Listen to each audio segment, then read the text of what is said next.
Buenas noches, buenas noches Uruguay, buenas noches Brasil, Chile, Argentina, todo el mundo que nos está viendo, más una live Conversa Candombe número 43. Hoy especial con Andrés Nieres, directamente desde Santiago de Chile, uruguayo, danzarín, bailarín, profesor de danza. Entonces vamos a estar recibiéndolo, espero que estén todos bien. Acá bueno, seguimos nuestra fase de cuarentena. Rafael, bienvenido, welcome Rafael, que está en Estados Unidos. Grande abrazo por estar siguiéndonos, espero que estén todos bien por allá. Acá estamos también luchándola, en Brasil no está fácil esta pandemia. Ahí ya está entrando Andrés Nieres, hola, ya lo vamos a adicionar a Andrés. Lucas Leza, increíble, álbum llamado Secreto, álbum del 2019, el año pasado. Andrés, Hola, hola, ¿cómo estás? ¿todo bien? Bien, ¿me escuchás bien? Todo bien, todo sabroso por aquí. ¿Cómo están todos y Bueno, acá todas? estamos. Todes, ¿La todes. producción, cómo anda? Bien, bien, al borde del éxito, diría un amigo, esquivando el éxito. Bueno, muy buenas noches para todos, para todas, para todes. Con el permiso de mis más viejos y mis más nuevos, ¿sí? Para entrar en sus casas a través de esta herramienta que nos brinda la tecnología.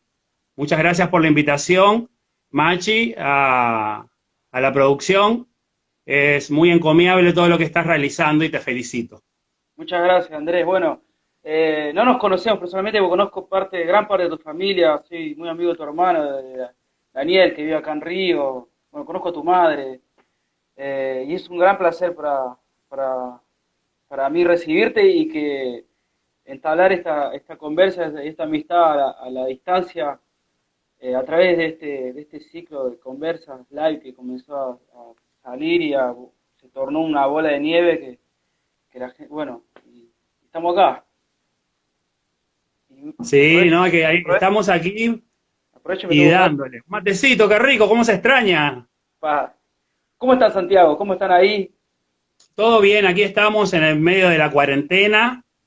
Es una cuarentena obligatoria debido a que hay un muy mal manejo por parte del gobierno y estamos pagando las consecuencias todas las personas y sobre todo las personas que tienen escasos recursos. Como siempre, el hilo se rompe por lo más fino. Un saludo a toda la gente que va entrando. Cariños, Yami, Pao, etcétera. Gracias a todos los que están ahí. Bueno, acá Brasil también. Vemos que los gobiernos de derecha priorizan las economías, priorizan las empresas, los poderes, y acá en Brasil no hay techo, parece, a la imbecilidad del humano, porque estamos a un nivel muy político que eso no se puede creer, digamos. Bueno, Cortoplacista. Está tan pesado. hay que, como es, siempre aprovechar el deber cívico que tenemos cada uno para votar Seguro. con la inteligencia y no solamente pensando en lo individual, sino que en lo colectivo, que es una de las cosas buenas que tiene el pensar en colectivo nuestra cultura afro. Y dentro de eso, el tema que vamos a tratar hoy, que es el candombe, que es el folclore nuestro, el danza, toque, cantos tradicionales. Eso ahí. Andrés, vamos comenzando ahí. Contanos tu historia, de dónde sos y cómo comienza tu vida a través de la danza, del arte, del candombe. Perfecto. Bueno, yo soy nacido, bueno, mi nombre es Andrés Gastón Nieres, soy hijo natural, mi madre es Marta Nieres Duarte, ella es oriunda de Melo, vivían en Fraile Muerto. Y mi abuela nació, Celina Nieres Duarte, nació en Caraguatá, Tacuarembó, que es una zona muy vasta, la más vasta en extensión de cómo es, de territorio del país. Ella es hija de Dorotea Duarte, que era hija o nieta de una persona que fue esclavizada, porque en esos tiempos me imagino, estimo que andan a través del 1850, de 1875. Hasta ahí nosotros tenemos es lo que podemos tener por mi parte, y lo que hemos también tratado de consultar junto con otros familiares. Y paso a saludar a través de este programa y a la gente colectivo que nos ve. Un saludo grande a toda la familia Bustamante, ya que el señor Jorge Bustamante, que estaba trabajando en la Casa de la Cultura Afro-Uruguaya, no solo a mi familia, sino que a muchas, nos pudo hacer la investigación para ver el árbol genealógico, y ahora estoy tratando a través de las redes sociales contactarme con otros familiares. Si son Nieres con S o con Z, son familiares míos. Después de ahí también tenemos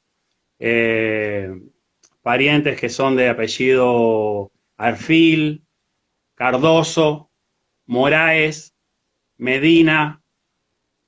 Hay en la familia gente Guerrero, Betervide. Tenemos una cantidad de nombres que, como decíamos, como me decían cuando era niño, todos los negros somos parientes. Aprovecho para saludar a Virginia Carrizo. Como decía tu padre, Virginia, una sola comparsa.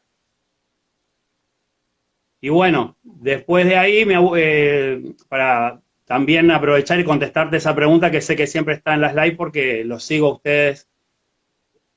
Mi abuela, Celina Duarte, como era una hija ilegítima de Caraguatá, Tacuarembó, la enviaron a Melo, a Fraile Muerto.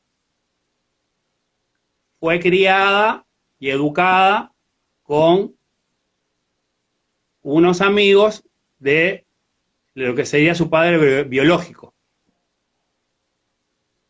Entonces, el señor era un estanciero de apellido Duarte. Yo, sinceramente, nunca tuve la oportunidad de poder llegar a saber, hacer un seguimiento para poder llegar a ver dónde fue eso, pero estimo que en algún momento voy a poder hacerlo.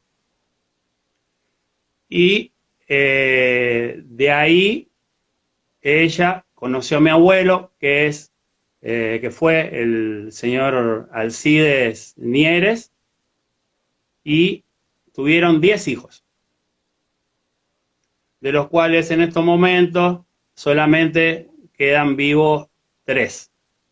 La mayor, que es María Cristina Nieres Duarte, mi madre, que es Marta Nieres Duarte, no voy a decir su segundo nombre porque no le gusta, mi tío Wilson Alberto Nieres Duarte.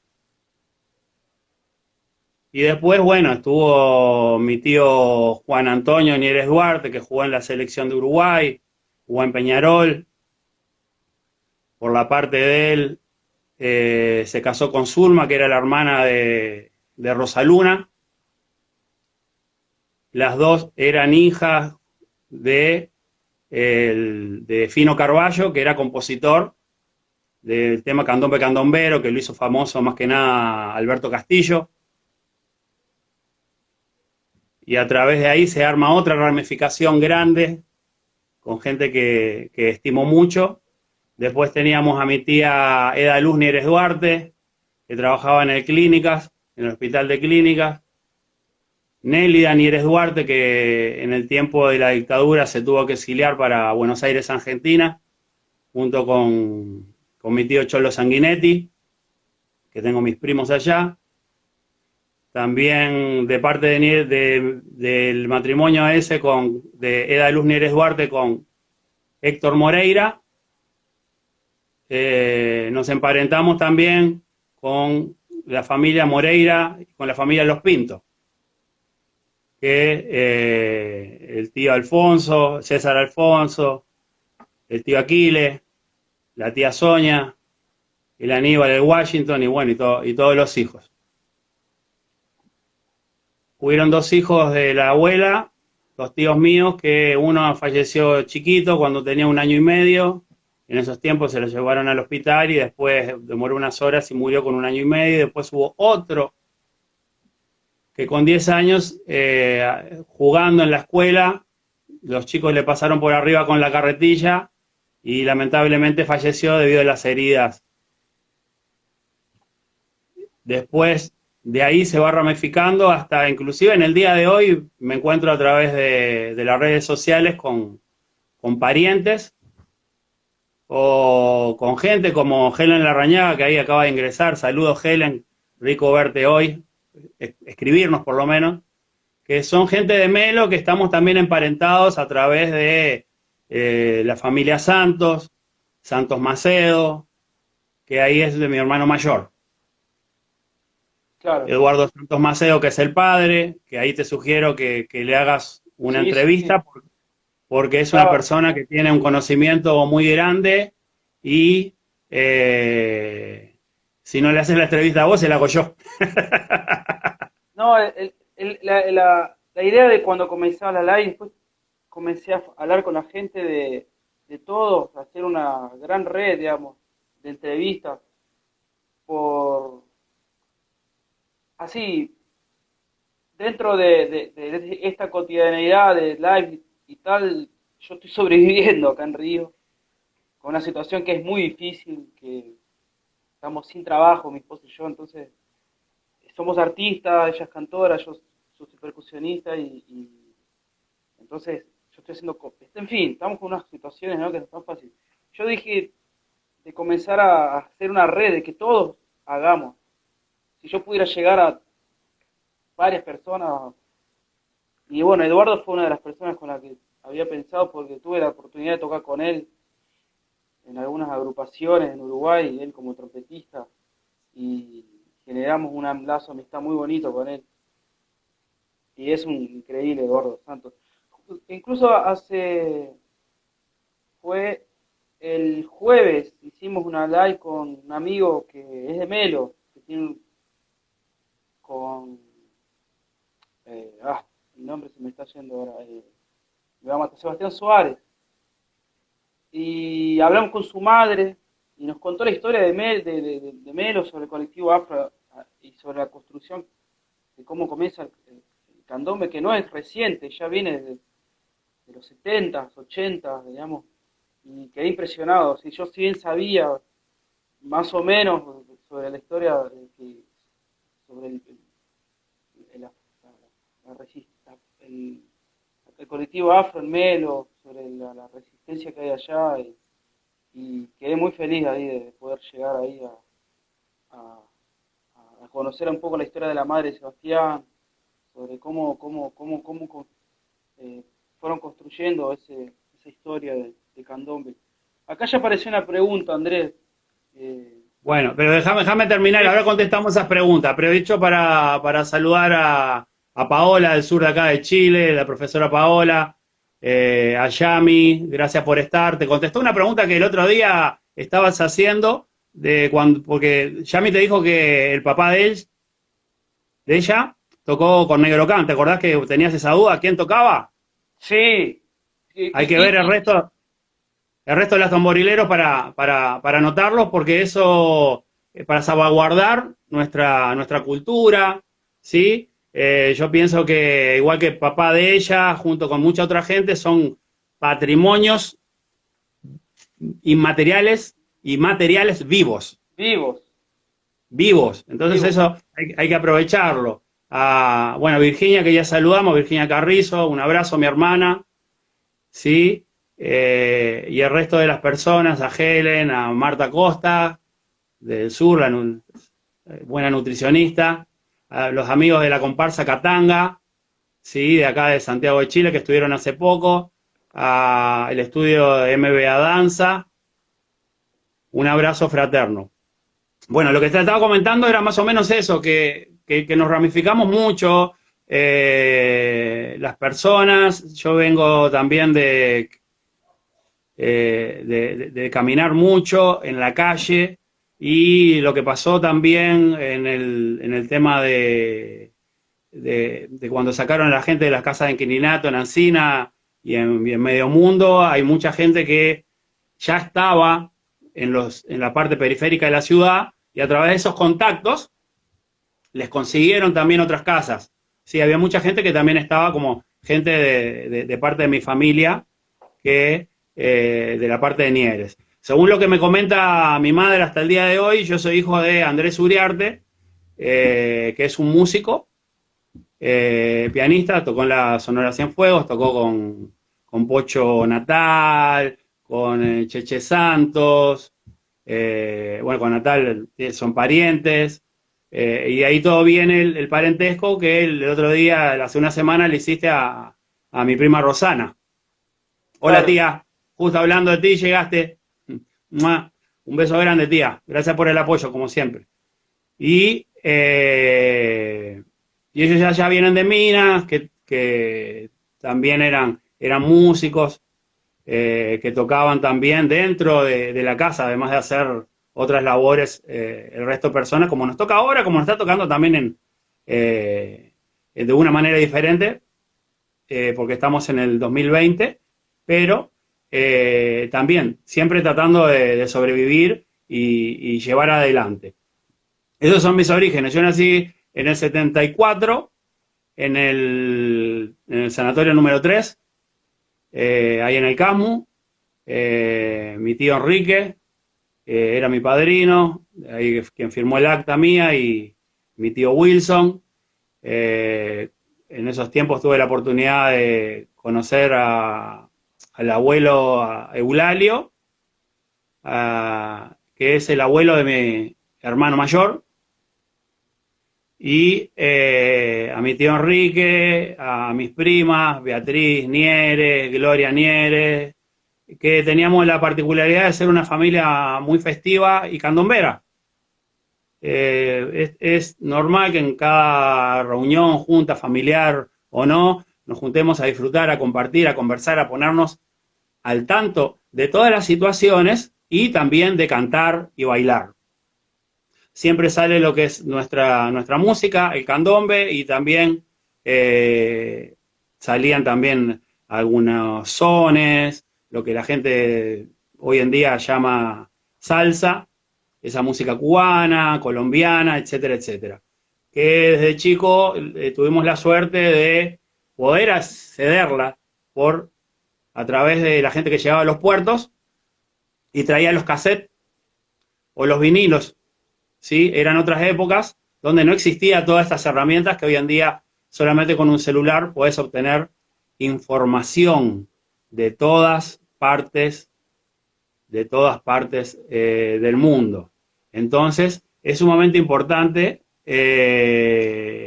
eso, que antes era totalmente diferente cómo se vivía la cultura. Era todo totalmente diferente. Bueno, te estaba contando que yo nací ahí, después tuve la posibilidad de, con mi madre, después en esos tiempos, como ves, en una etapa que es el 74, una etapa conflictiva. Ayer fue que hizo aniversario de ese hecho nefasto que es la dictadura, que a mi entender no se debe repetir, ni que sea ni dictadura de izquierda ni de derecha, de ninguna, de ningún lado. Estuvimos viviendo en Montevideo, después estuvimos viviendo en la Barra de Chuy. Yo, después de estar ahí, venía hablando portugués, y los abuelos querían que les hable un poquito en portugués, debido a que ellos vivían en Melo y yo no entendía eso, y eso les hacía recordar sus tiempos, su infancia. Me acuerdo del abuelo Eulalio, me decía, hablan portugués, hablan brasilero, eso. Y estuvimos un tiempo viviendo en la Barra de Chuy junto con mi hermano, ahí va, me acuerdo. Estuvimos también un tiempo viviendo en el departamento de Minas. Hubo un tiempo que vivimos en el barrio Buceo, en Dalmiro Costa y Comercio. Y de chico me acuerdo también haber vivido en Propios y cerca de Presidente Oribe, ahí donde se hace esa proa, que viví un tiempo ahí con una familia y después otra familia por el lado de allá de cerca de, ¿cómo que se llama? El hipódromo de Maroñas. Está bien, y vi mi madre laburando todo el tiempo, entonces entre idas y vueltas, después ya cuando tenía 5 años, mi tía María Cristina Nieres Duarte es la que se hace cargo de mí y en esos tiempos pudo conseguir el permiso para que yo pudiera comenzar la escuela, estudiar. Estudié en la escuela número 24, que queda ahí en Agraciada, enfrente al Cine Maturana, cerquita ahí de la Plaza Cuba, al lado del Talleres Don Bosco. Y hasta ahí estuve de jardinera primero a segundo de escuela. Después nos pasamos a vivir a Malvin Alto.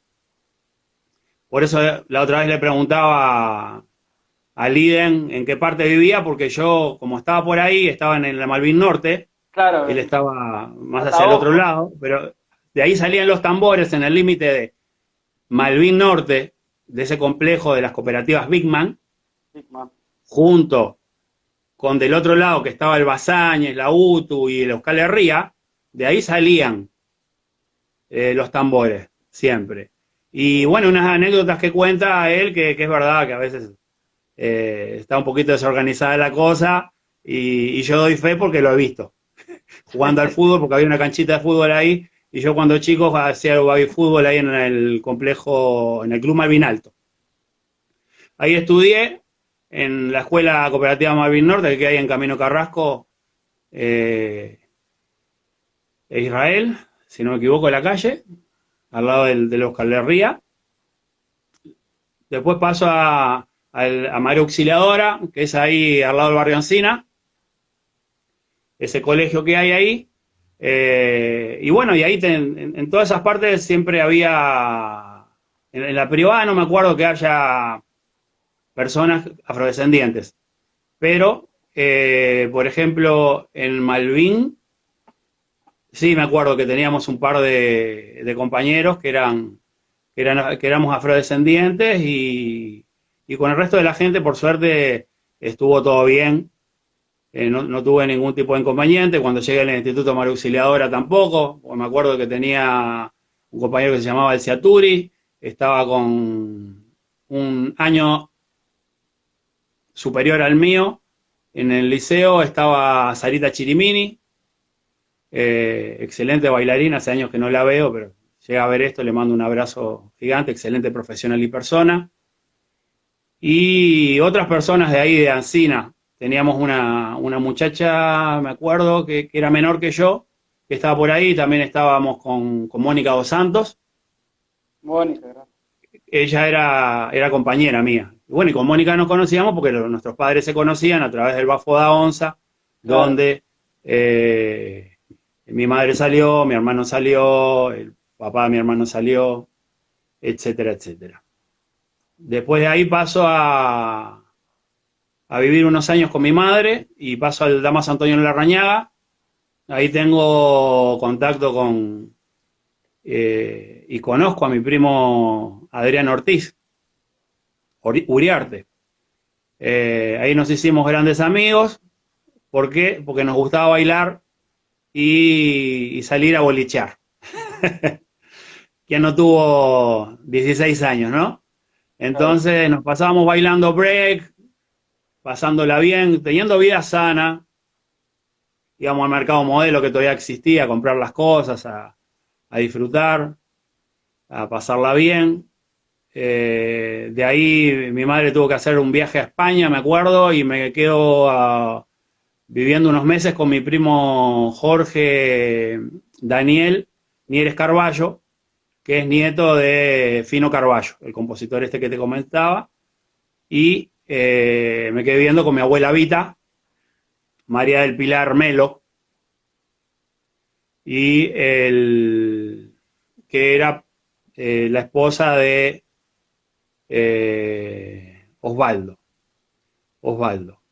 Me quedé un tiempo viviendo ahí, trabajando también. Estábamos ahí trabajando en la cantina de Lurreta, donde siempre nos veíamos con Walter Silvera, con gente del básquetbol, porque mi primo jugaba al básquetbol, y entonces siempre la gente se reunía ahí, con Bocacha, que es el de Rodas Trofeo, y una cantidad de gente, una bohemia impresionante, con gente que también me marcó mucho por los consejos que me dieron cuando era chico. Aunque yo trabajaba en la cocina, era más lo que comía que lo que trabajaba, aunque era muy flaquito. Y después de eso volví con mi madre, y estábamos viviendo allá en el barrio Belgrano, un barrio que todos saben que tiene cultura candombera. Nosotros estábamos ahí en Luis Alberto Herrera y Cardal, casi enfrente de la parroquia italiana, y a una cuadra de lo que era el Impasa. A 2 cuadras de Avenida Italia, y cruzando Avenida Italia para la izquierda, estaba Rosaluna, la tía Rosaluna, ¿sí? Rosamelia Luna, junto con Raúl Avirá, y en esos tiempos, Rulito, que, bueno, como ustedes saben, y tú sabes, y el que no, mi hermano mayor, Daniel Santos, tocó con ellos. Después, en esos tiempos, ya ahí estábamos viviendo los tres. También está mi hermano, Sebastián Héctor Nieres, se llamaba primero, que mucha gente lo conoce con ese nombre, y había muchas veces que me confundían con él, porque él es más bajo, él es músico, percusionista y bailarín. Después que pasó alrededor de casi que tenía los 18 años, pudieron conseguir ganar un pleito, y se pasó a llamar Panguzzi Nieres. Y él estuvo trabajando en todas las comparsas desde chico, saliendo en concierto, Marabunta, en Canela, ganó Promesas de Carnaval, ganó Como Era Millero, también los lauros correspondientes, salió como músico, después pasó a tocar percusión y canto en revistas, y también en parodistas. Un año que, si no me equivoco, compartieron con Daniel Santos, que es mi hermano, si no me equivoco, compartieron un año en Marabunta. En Marabunta. Ellos compartieron ahí en Marabunta. Entonces, ¿por qué menciono todo esto? Porque así, de esa manera, lo hago de una manera cronológica y no me voy para atrás, y así, de esa manera, tenemos todo mucho más claro. Entonces, con todo eso, fui mamando, como decimos en nuestro lenguaje en Uruguay, en Argentina también, de todas esas personas que estuvieron trabajando con mi familia. También tuve la oportunidad de estar con mi madre trabajando, yendo a Flores, el señor Zárate, mirá, ahora me acuerdo del señor Zárate, a compartir con la comparsa de Flores, a hacer talleres, donde fuimos esa vez con Eduardo Daluz, uno de los hermanos Quirós. No me acuerdo si estaba el papá estaba Pérez, el papá del Leroy. Y bueno, fui mamando con todo eso, mirando más que nada, porque yo, de los 3 hermanos, pese a que sea el del medio, fui el último que incursionó dentro de las comparsas. Pero desde chico, a mí mi abuela, Celina Duarte, me llevaba a los corsos y a los tablados, en los tiempos que eran mucho más, no como ahora, ¿no? Era mucho más tablado, que la comparsa te tocaba con una cuerda de 10, 15 tambores, sin tensores, con tachuela, agarrado los parches, y la batea no se caía. Entonces imagínate el esfuerzo que era eso, y también con desfiles que eran mucho más largos, que uno siempre se preguntaba, y después con los años uno le viene tomando el peso de lo que pasa. Igual yo siempre estoy mirando las publicaciones de los referentes y siempre insistiendo con alguna pregunta y otra, porque a pesar de haber estado observando, uno no se la sabe toda. Y uno no vivenció lo que vivenciaron todas esas personas. ¿Sí? Te hablo de Malumba, de Vera Malumba, Hurón, el Palo Bomboviedo, ¿sí? El papá de Yami, el Peco, Albín, el Pepe, después también las incursiones Eduardo Daluz, Julio González, ahora no me acuerdo, también ver este excelente Escobero, que también lo tiene como referente Julito, después también a el hijo de Pedro Ferreira también. Entonces es imposible que no te quede nada en la memoria si pudiste vivenciarlo presencialmente, donde tal cual muestran las fotos hoy en día, tanto de lo que era el Conventillo Medio Mundo como la Casa de Inquilinato Ancina, los ensayos y las presentaciones no eran de mucho público. No eran de mucho público. A veces éramos, yo qué sé, 30 personas, y contando 30 personas, la gente que estaba mirando desde las casas. Por ejemplo, concierto Lubolo, que ensayaba ahí enfrente de Axum, en la puerta de Axum. Era eso, éramos unas 10 personas mirando ahí, fuera de los integrantes, y el resto de la gente mirando por la ventana. Pati Melón, me acuerdo, Agapito Carrizo, después grandes músicos también que estuvieron dentro de todas las agrupaciones que he mencionado que ha estado mi familia, los Fatoruso, Schellenberg, Chilindrón, etcétera. Entonces es muy importante eso, y sobre todo algunos detalles que a mí me quedaron grabados de gente que bailaba antes. Y no sé, hoy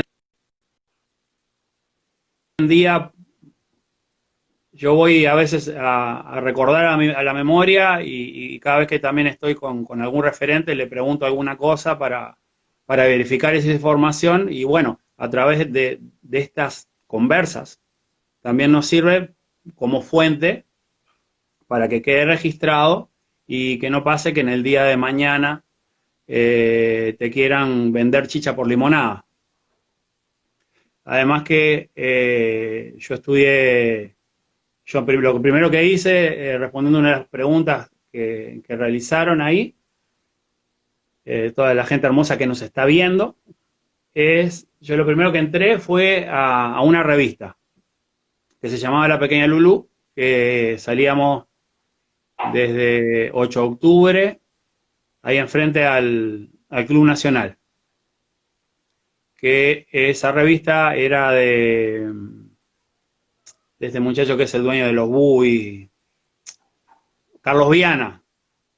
En ese momento Carlos Viana y otros socios más estaba ahí. Una vez fui a un desfile de las luces, me dio a desfilar haciendo un personaje, porque yo desde chico siempre me gustaba recitar, imitar los personajes que veía en la televisión. Mismo hoy hablando con mi tía, una de las que me crió, porque también tengo otra tía que me crió después de grande. tengo esa suerte.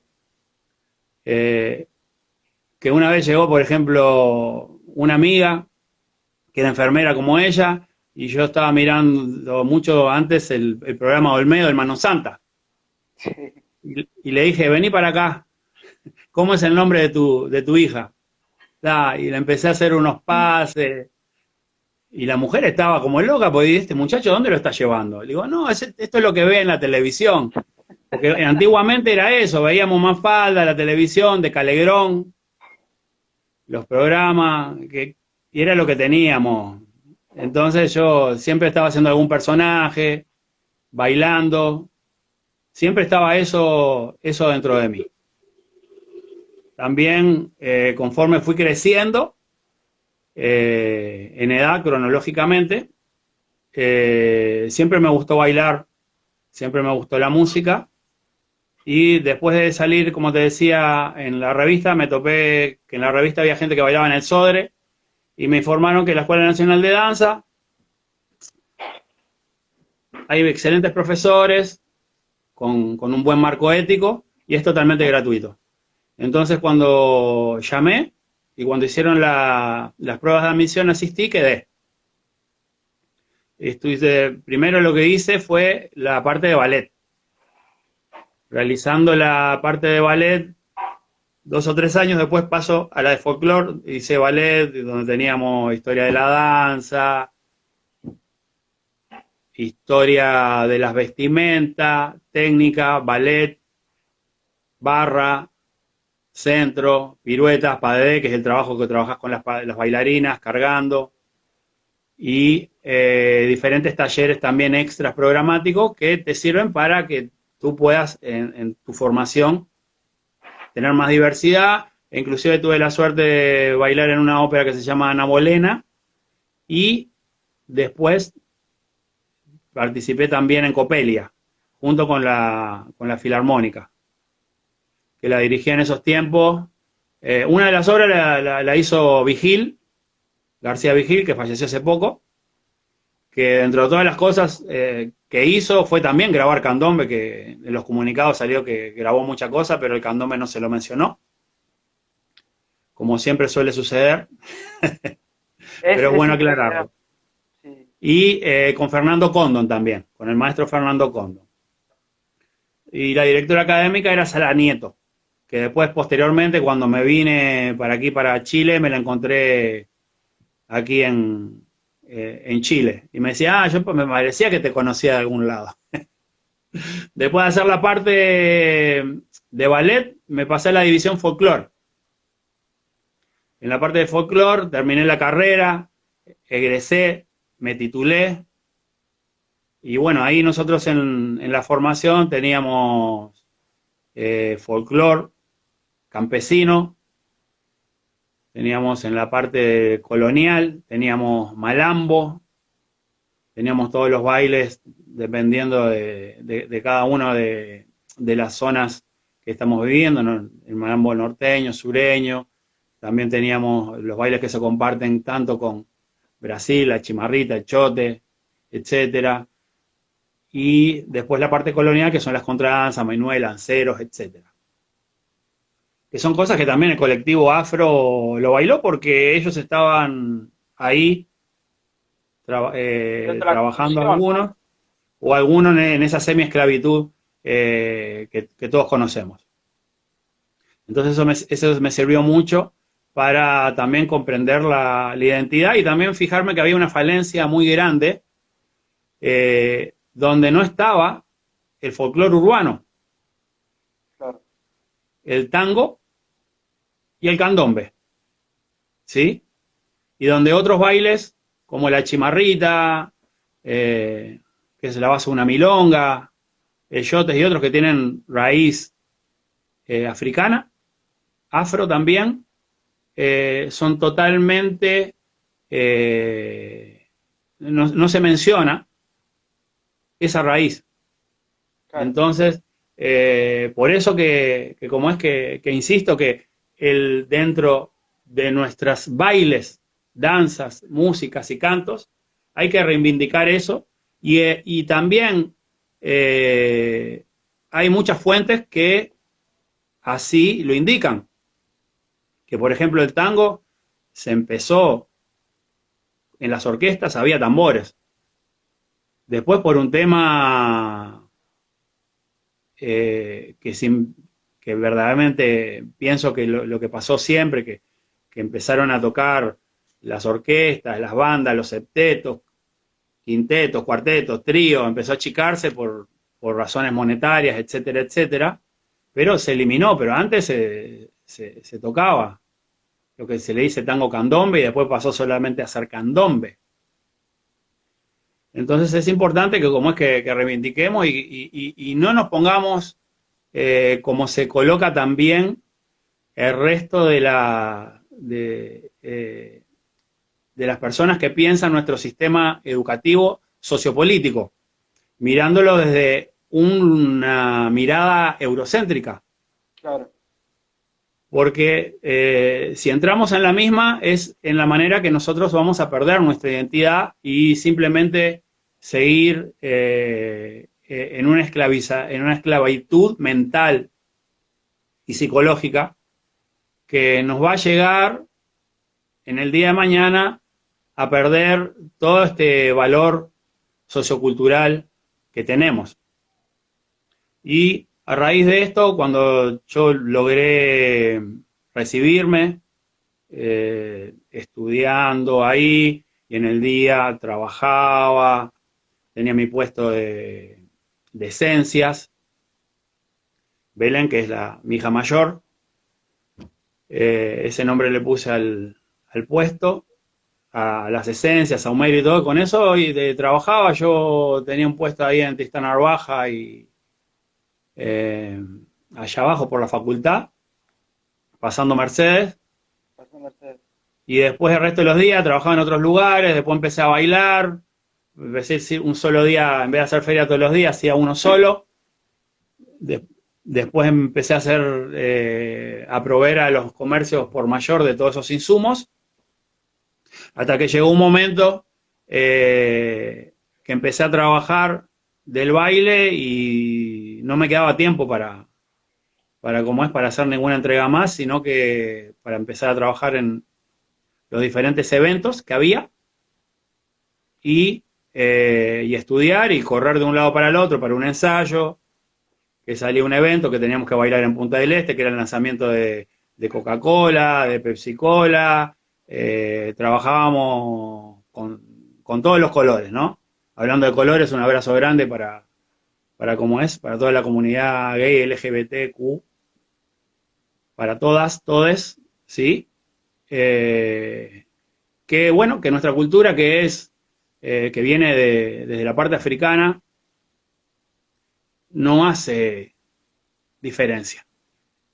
Eso también es una de las cosas buenas que tiene el candombe, ¿sí? Saber reconocer al otro, con las virtudes y los defectos, y bueno, y también hay que reconocer que a veces era un poquito, en años pretéritos, en años pasados era un poquito la convivencia, la gente entraba mucho en el choque, porque no le gustaba tu cara, por esto, por lo otro, la gente se peleaba y después hablaban, y después resultaba que conversando se dan cuenta que eran primos. Eran primos. Eso. Y bueno, y dentro de todo tuve la posibilidad de realizarme como profesional, de trabajar.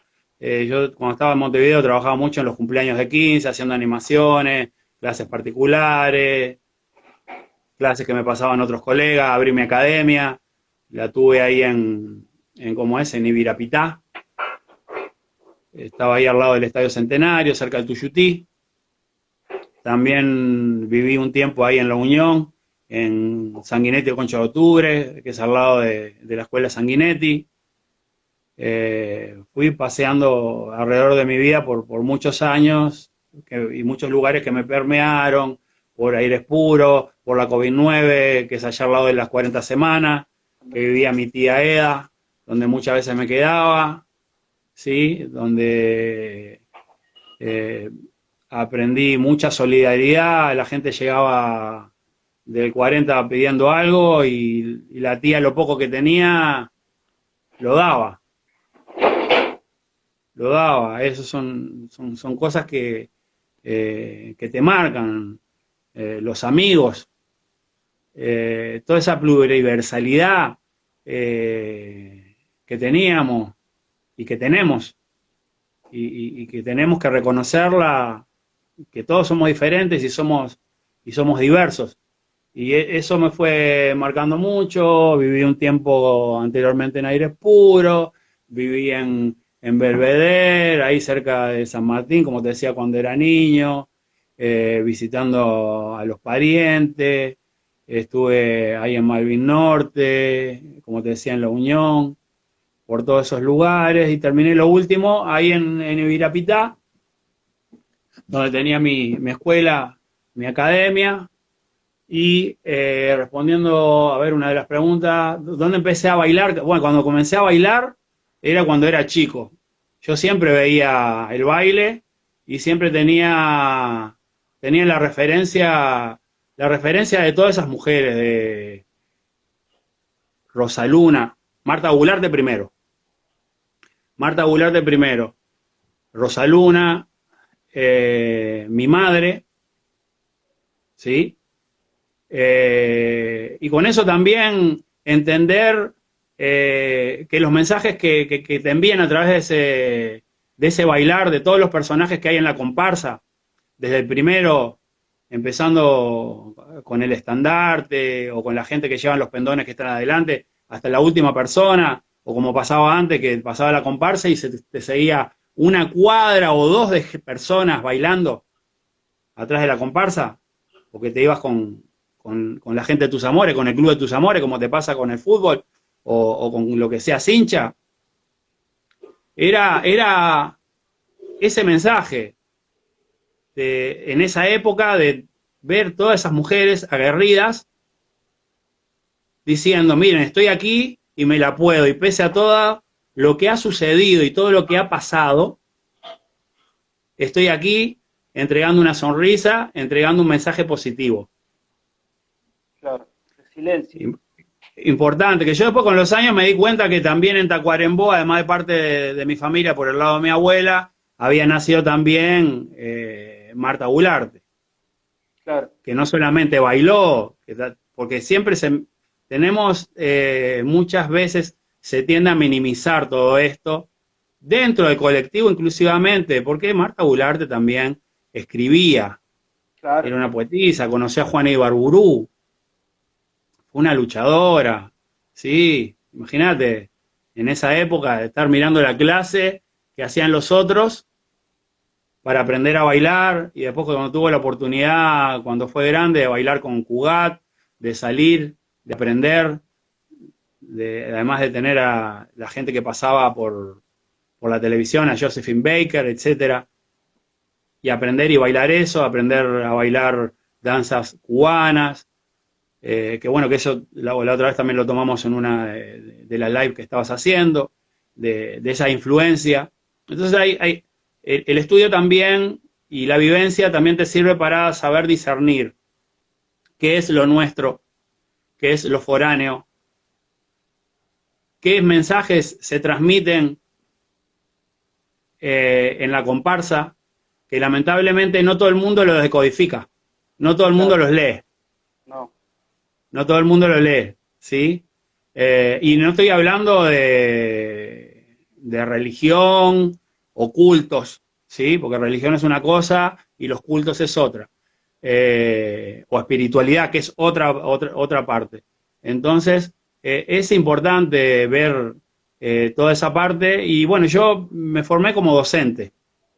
Bailarín, sí, tuve la oportunidad de trabajar en muchos lados y aún trabajo gracias a toda mi África, nuestra África, disculpen, y tuve la oportunidad de seguir aprendiendo, viendo a través del aprendizaje qué era lo que querían, por ejemplo, expresar o bailar esas danzas que teníamos en nuestros ancestros desde el año 1791, donde Montevideo fue declarado como el único puerto donde podía, como puerto oficial, donde podían desembarcar esclavos aquí para la parte sur. Además que sabemos que también de contrabando llegaban otra gente y lamentablemente muchos parientes nuestros eran vendidos como piezas, ¿sí? Como quien te venden hoy en día una mesa, un martillo, una herramienta, ¿sí? A todo nivel, desde se vendían niños, hay datos de esos, no estamos hablando por hablar, ¿sí? Porque mucha gente que a veces, siempre con la misma, no, hay datos de esos y tienes que ponerte a tener empatía, ponerse en el lugar del otro y ver, porque toda esa información queda a través de los años y pasa de generación en generación. Que estimo que en el día de mañana, si logra avanzar la ciencia en ese ADN que nosotros tenemos, vamos a estirarlo y vamos a poder leer todo eso. Inclusive la próxima vez que vaya a Río, sé que en Río hay, porque el otro día vi una profesora, una doctora, en filosofía africana, que hay un laboratorio que te hacen unos exámenes donde te indican la cantidad de ADN y de qué parte es tu ADN. ¿Sí? En este caso, por ejemplo, ella era nigeriana en tanto por ciento y tanto por ciento de cómo es, de otras etnias, porque la raza humana es una sola. Entonces tuve la oportunidad de trabajar, de estudiar y seguir estudiando, porque te pones a estudiar esto de la cultura afro y estás en la punta de un iceberg. Sí, es un universo que no. Estás en la punta de un...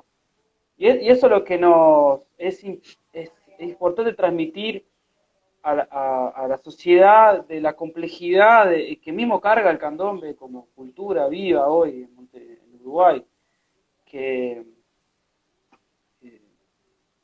siempre, no, como vos decías, estos mensajes que hay en la comparsa, que hay en los personajes, en la danza, eh, vienen con una carga histórica y de cientos y miles de años de, de antigüedad. Estamos hablando, por ejemplo, que la cultura yorubá, data de 3000 años antes del judaísmo. Es muy antiguo. No, ya van más, ya 10.000 y pocos años van. 10.000 pocos Muchos más. años. Muchos más. Y eso es parte también de nuestro continente, en mayor medida en algunos lugares, o hablando estrictamente de lo que es la cultura yorubá, está presente. Y mismo en candombe hay elementos, en fin. Por eso es importante, ¿no? Por ejemplo, partir de una frase, cuando vos escuchás, yo toco para gozar. Ahora, si uno analiza eso, ¿qué es gozarse? Ahí nos podemos hablar, ya nos vamos a un plano espiritual. Nos vamos a hablar de ancestros, de las características de los bantú, de cómo era el culto de los ancestros, qué es eso, qué es eso de gozarse. Entonces ahí ya vamos a un nivel que es bastante profundo y que eso es que es importante ahondar y saber de la complejidad, no solamente está, si no se pierde, ¿no? ese sentido, ¿no? Un poco. Exacto. Entonces, es importante, hasta nosotros, por más que tengamos esa ancestralidad, en el sentido que vengamos de familia, o simplemente por el hecho de tener el color de piel, porque también hay que tener en cuenta una cosa. África, hasta científicamente está comprobado que es la cuna de la civilización. Todos venimos de eso que antiguamente fue la Pangea y después se fueron separando los continentes. Todos somos afrodescendientes, en ese sentido. Eso está comprobado. Lo importante es no bailar por bailar, no cantar por cantar, no tocar por tocar, sino que comprender todo lo que conlleva ese lenguaje. ¿Sí? Quiero hacer una pausa porque aquí hay gente que nos está mirando. Sí. Quiero saludar a una persona aquí, a Sil Ríos, ¿sí? Que también es del interior, y me alegro que en Uruguay y en muchos lados, en Argentina también, y por el mundo también hay mucha gente que se está acercando poco a poco al candombe, a Boteflón, a Botellón Flón, a Botello Fon, ahí va. Cerca de, claro, Fábrica Manzanares, que ahí cerquita, a la vuelta. Nosotros estábamos a la huerta, ¿sí? Saludar a tu mami, que está mirando, ¿sí? A Jorge, a mi hermano Daniel, ¿sí? A mi primo Martín, al Diego, exacto. Ahí Mandela, bueno, ahí con ese nombre me conocían sí, a Silvana Levy, la mejor odontóloga de la Costa de Oro, sí, verso a Marcelo, a Joao, mi sobrino, al Fede, la familia, a Julia, sí, un abrazo grande, mi tía, mi primo, que está mirando, Elenita, la encargada de comparsa, a Freddy Martínez, un abrazo grande. Bueno, eso, lo que estábamos comentando era la importancia que tiene el saber lo que uno está haciendo, que también debemos estudiar. Por más que seamos hijos tenemos que estudiar, porque tenemos que adaptarnos a la vida que tienen hoy. Estamos viviendo y siempre vivimos en una sociedad eurocentrada, que estamos aquí en América Latina, donde los conceptos cognitivos son otros, donde siempre se nos dijo que los afro eran una cultura ágrafa, y eso es mentira. Egipto, ¿qué es afro? Seguro. Las pirámides, ¿quién las construyó? Los reinos de Ghana, Malí, los imperios que hubieron, Etiopía, los zulúes, grandes imperios que hubieron. Esas cosas nadie te las cuenta. Por eso hay que estudiar y esas culturas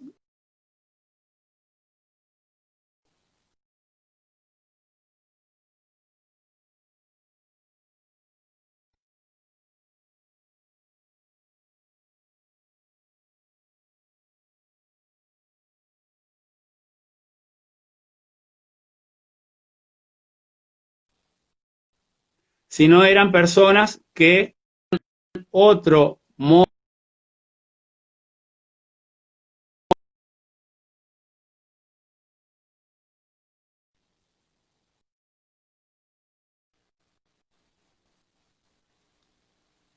Volvimos. ¿Volviste? Dale, perfecto. Volvimos. Donde nosotros tenemos en todas esas culturas un espejo muy bueno, ¿sí? Pese a que mucha gente quiere tapar el sol con un dedo, nosotros tenemos que estudiar, hay filosofías africanas, distintas tribus, distintas culturas de donde nosotros provenimos. Entonces es sumamente darle un giro positivo y fundamentado a lo que estamos haciendo. Y no solamente por el hecho de juntarte con 3 o 4 amigos, armar una comparsa para salir a tocar por tocar, o cantar por cantar.